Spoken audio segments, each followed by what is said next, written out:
కాకినాడ జిల్లాలో మెట్ట ప్రాంతమైన జగ్గంపేట నియోజకవర్గానికి ఒక ప్రత్యేకమైన స్థానం ఉంది. గత వైసీపీ ప్రభుత్వంలో ఈ నియోజకవర్గంలో జ్యోతుల చంటిబాబు ఎమ్మెల్యేగా కొనసాగారు. 2024 సార్వత్రిక ఎన్నికలకు 4 నెలల ముందు స్థానిక ఎమ్మెల్యే జ్యోతుల చంటిబాబును పక్కనబెట్టి మాజీ మంత్రి తోట నరసింహంకు నియోజకవర్గ ఇన్ఛార్జిగా అప్పటి ముఖ్యమంత్రి వైఎస్ జగన్మోహన్ రెడ్డి బాధ్యతలు అప్పగించారు.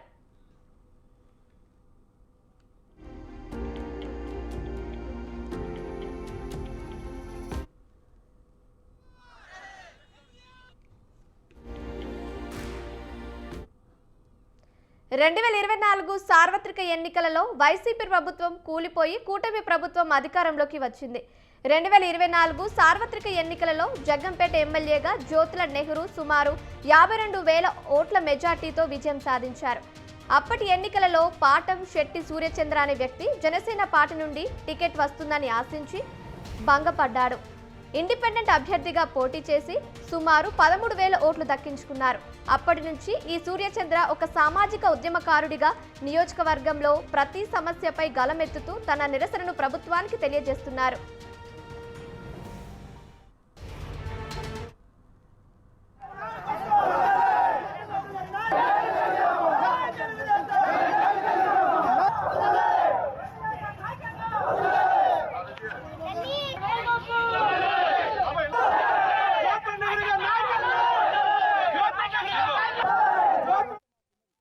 ఇదిలా ఉండగా కూటమి ప్రభుత్వం అధికారంలోకి వచ్చిన తర్వాత స్థానిక ఎమ్మెల్యే జ్యోతుల నెహ్రూ తన కుమారుడు కాకినాడ టీడీపీ అధ్యక్షులు జ్యోతుల నవీన్తో కలిసి నియోజకవర్గంలో 200 కోట్లు అవినీతి చేశారని పాటంశెట్టి సూర్యచంద్ర ఆరోపిస్తున్నారు.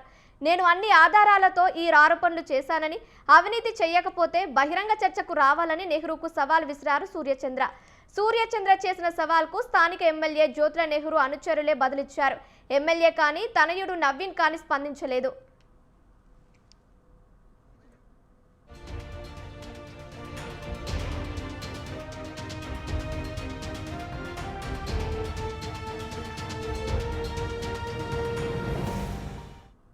ప్రతిపక్ష పార్టీగా ఉన్న వైసీపీ జగ్గంపేట నియోజకవర్గ ఇన్ఛార్జ్తో తోట నరసింహం నుంచి కానీ, మాజీ ఎమ్మెల్యేగా పనిచేసిన జ్యోతుల చంటిబాబు నుంచి కానీ ఈ ఆరోపణలకు ఎటువంటి స్పందన రాలేదు. మాజీ ఎమ్మెల్యేగా పనిచేసిన జ్యోతుల చంటిబాబు ప్రస్తుత ఎమ్మెల్యే జ్యోతుల నెహ్రూకు సోదరుడి కుమారుడు కాబట్టి బంధుత్వం వల్ల నోరు మెదపడం లేదా అనే విమర్శలు నియోజకవర్గంలో వినిపిస్తున్నాయి. ప్రతిపక్ష పార్టీ పాటించవలసిన పాత్రను ఇండిపెండెంట్లా పోటీ చేసిన పాటంశెట్టి సూర్యచంద్ర పాటించడం పట్ల నియోజకవర్గంలో వైసీపీ ఏం చేస్తుందనే భావన ప్రజల్లో ఉంది.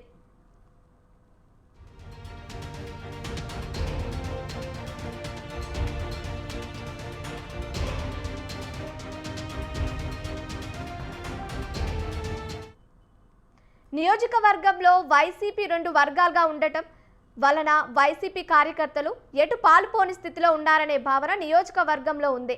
ఆధిపత్య పోరు కోసం ఇద్దరు నేతల మధ్య ఈ నియోజకవర్గంలో కార్యకర్తలు నలిగిపోతున్నారు. వైసీపీ అధినేత తలపెట్టిన కార్యక్రమాలను మాజీ మంత్రి నియోజకవర్గ ఇన్ఛార్జి తోట నరసింహం చూస్తున్నారు. అయితే సరే 2 వర్గాలుగా ఉన్న వైసీపీ క్యాడర్ను పట్టించుకునే నాదుడే లేదనే విమర్శ ఇక్కడ వినిపిస్తుంది.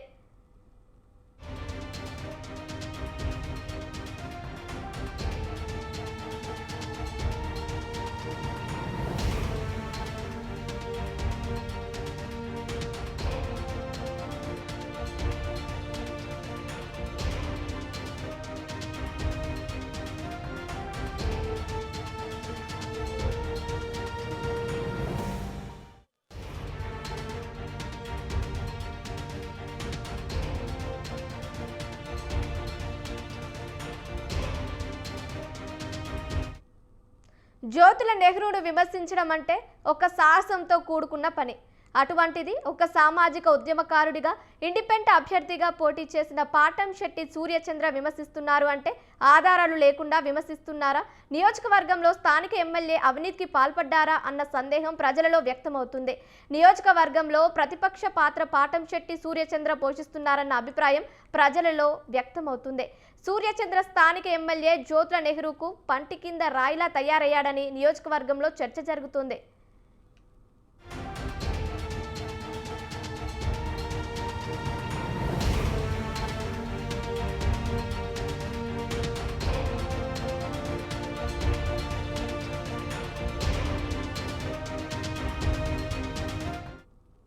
అయితే పాటంశెట్టి సూర్యచంద్ర వైసీపీ అధినేత వైఎస్ జగన్మోహన్ రెడ్డితో టచ్లో ఉండి ఈ విమర్శలు చేస్తున్నారా? భవిష్యత్తులో సూర్యచంద్ర వైసీపీలో చేరుతారా అనే సందేహం ప్రజలలో వ్యక్తమవుతుంది. ఒకవేళ సూర్యచంద్ర వైసీపీలో చేరితే 2029 సార్వత్రిక ఎన్నికలలో జగ్గంపేట నియోజకవర్గం నుండి టికెట్ దక్కుతుందా? నియోజకవర్గంలో ఇద్దరు నేతలు ఆధిపత్యం కోసం ప్రాకులాడుతుండగా సూర్యచంద్ర ఆ పార్టీలో ఇనుమగలడా అనే సందేహం ప్రజలలో వ్యక్తమవుతుంది.